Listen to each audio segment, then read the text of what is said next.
So, the story begins.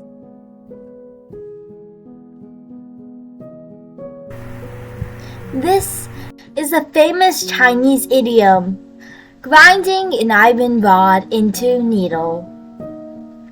Back in ancient China, there once was a famous Tang Dynasty poet, Li Bai.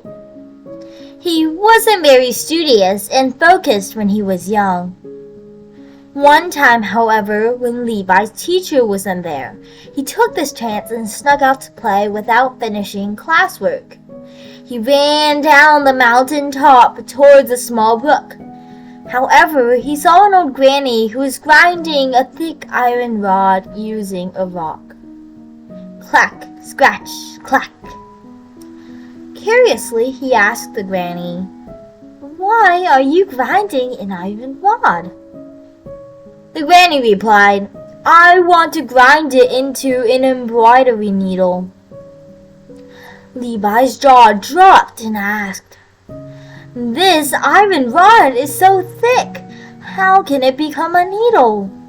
The granny chuckled and said, "As long as you put in the work and grind daily, an iron rod can also become a needle." After Li Bai heard what the granny said, he thought about his actions. He felt ashamed and returned to the mountaintop and focused on his studies and worked on his reading. Eventually, this story became the saying, grinding an iron rod into needle.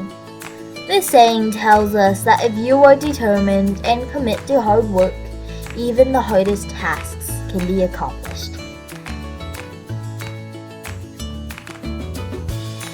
The end.